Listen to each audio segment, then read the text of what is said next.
एक जंगल में टूना चिड़िया अपने पति राजू कबूतर और बेटी रानी के साथ रहा करती थी। वो लोग बहुत ही गरीब थे, जैसे तैसे अपना गुजारा किया करते थे।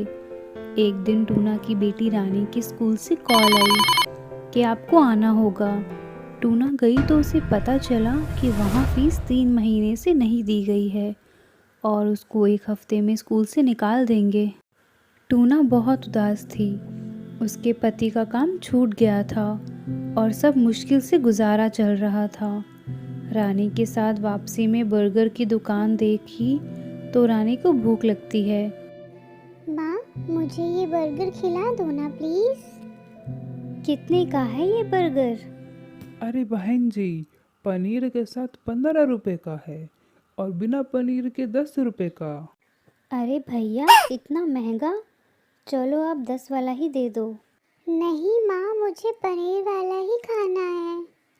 ये लो भैया, 5 रुपए और ये क्या भैया, बस इतना सा पनीर? 5 रुपए में तो आप लोग लूट रहे हो। अरे तो हम भी क्या करें, बचत करनी होती है। अगर पनीर ही भर दिया तो कहाँ से दुकान चलाएगा इंसान। इतना आसान लगता है ना तुमको, तो अपनी दुकान खोल लीजिए, फिर चलेगा पता। टूना को आइडिया अच्छा लगा। उसने अपने घर जाकर अपनी सास और पति से बात की और ठेला किराए पर लेकर अपना काम शुरू कर दिया। अगले दिन सिर्फ एक ही ग्राहक आया और उसके पास पैसे कम थे, तो टूना ने उसे कम पैसों में ही खिला दिया बर्गर और कहा, भैया, आपको जब भी भूख लगे आप आ जाना, मैं आपको खिला दूंगी। वो धन्यवाद करते हुए वहाँ से चला गया। 4 दिन हो गए, उसका माल नहीं बिक रहा था। टूना की सास ने उसे बहुत सुनाया और कहा, बेटा, बिना सोचे समझे तुमने जोश में आकर काम कर लिया। अब तो खाने को भी कुछ ना बचा। माँ, मैं कोशिश तो कर ही रही हूँ ना। ऊपर वाला हमारा ज़रूर साथ देंगे, देखना आप। अगले दिन टूना ठेला किराए पर लेने जाती है। देखो टूना, 4 दिन तो हो ही गए हैं, बिना पैसों के ठेला उधार लेकर जा रही हो। रोज 200 रुपये लगते हैं रोज के, और मैं आज आखिरी बार होगा जो तुम्हें ठेला उधार दे रहा हूँ। टूना ठेला लेकर वहाँ से चली जाती है। टूना दुकान पर बैठकर सोच रही होती है कि 3 बज गए और अभी तक कुछ भी नहीं बिका। ऐसे चलता रहा तो सारा काम बंद हो जाएगा। उतने में राजा तोता आता है टूना के पास। अरे बहन जी, मैंने तुम्हें देखा था 3 दिन पहले, तुमने यहाँ दुकान खोली है। मेरा भी बर्गर बनाने का ही काम है। मेरे पास 1000 बर्गर का ऑर्डर है और मेरा अभी हाल फिलहाल एक्सीडेंट हो गया था और मैं ज़ख्मी भी हूँ। अगर मैं टाइम पर ये ऑर्डर नहीं दे पाया तो मेरा बहुत बड़ा नुकसान हो जाएगा। मैं तुम्हें ज़्यादा पैसे भी दे दूंगा और ये लो एडवांस, पूरे 10,000 रुपये हैं। और मैं एक काम करता हूँ, अपना एक कारीगर भी भेज देता हूँ आपकी हेल्प के लिए। ऊपर वाले, तेरा शुक्र है। ने ऑर्डर कंप्लीट किया और ठेले वाले को किराया भी दे दिया। रानी के स्कूल की 1 साल की फीस भी दे दी। टूना का काम इतना अच्छा हो गया कि सोनू तोते ने उसे अपना पार्टनर बना लिया अपने रेस्टोरेंट में और वो सब खुशी खुशी रहने लगे साथ में।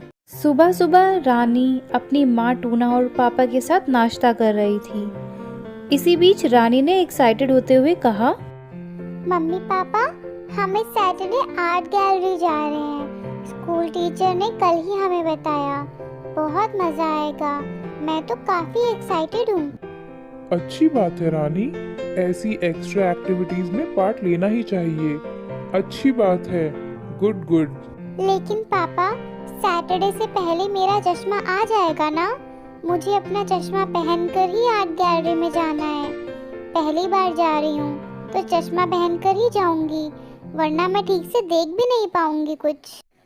हाँ हाँ रानी बेटा, चश्मा जल्दी ही मिल जाएगा, लेकिन तुम मोबाइल पे ज़्यादा वक्त बिताना कम कर दो। मोबाइल की वजह से ही तुम्हें यह चश्मा लगा है।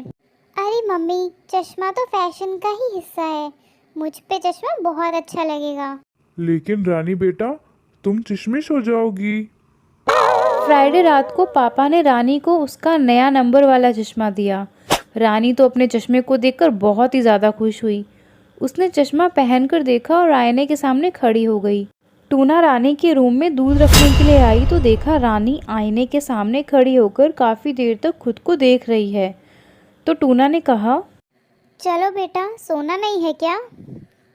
मम्मी देखो ना, कितना फैंसी लग रहा है मेरा चश्मा।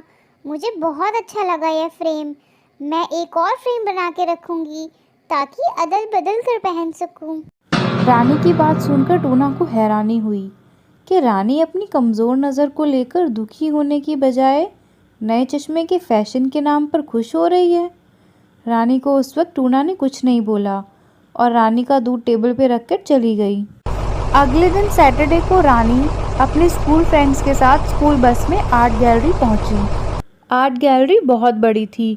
रानी और उसके दोस्त पहली बार आर्ट गैलरी में आए थे।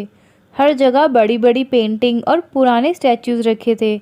जिस तरह आर्ट गैलरी में रखी पुरानी चीज़ों ने सभी बच्चों को अट्रैक्ट किया, उसी तरह रानी के फैंसी और चमकदार चश्मे ने भी सबका ध्यान अपनी ओर खींचा। सभी बच्चों ने चश्मे की बहुत तारीफ करी और बोले, वाओ रानी, कितना अच्छा चश्मा है तुम्हारा, कितना फैंसी है ये।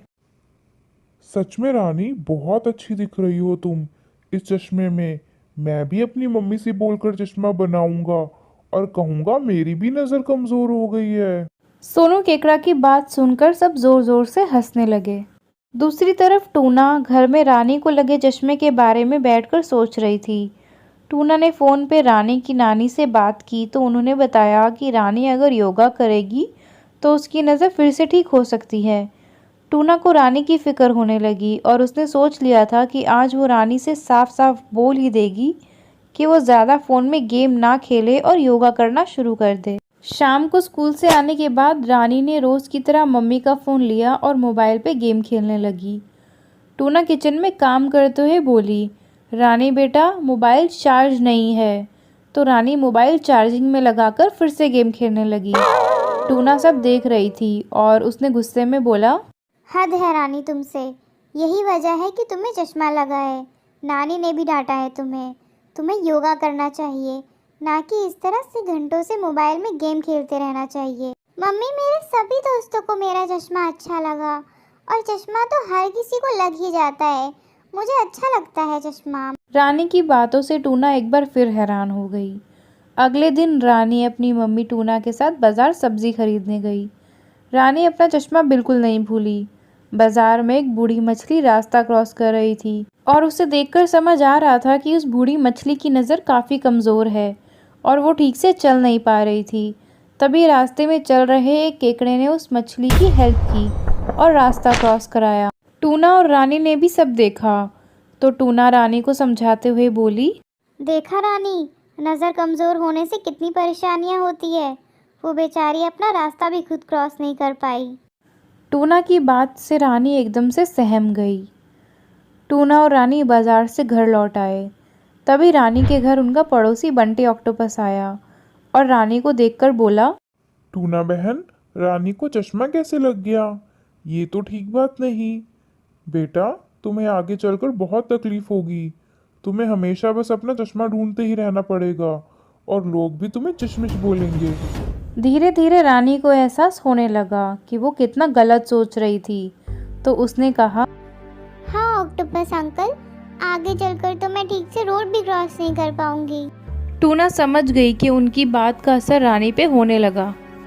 और नहीं तो क्या, स्कूल से आते ही बस मोबाइल में गेम खेलती रहती है और नज़र कमज़ोर हो गई है। नहीं मम्मी, मोबाइल में बिल्कुल भी गेम नहीं खेलूंगी। अब मुझे चश्मा हमेशा के लिए निकालना है। मैं अपनी नज़र फिर से तेज़ करना चाहती हूँ। कल ही मैं अपने योगा टीचर से नज़र तेज़ करने की एक्सरसाइज पूछ लूँगी। अब मैं रेगुलर योगा करूँगी और ज़रूर अपनी नज़र तेज़ करूँगी। अगले दिन रानी अपने योगा टीचर से एक्सरसाइज पूछ लेती है और रोज़ करने लगती है। कुछ ही महीनों में रानी के चश्मे का नंबर कम हो गया और रानी ने मम्मी को प्रॉमिस किया कि वो अब से ज़्यादा मोबाइल यूज़ नहीं करे।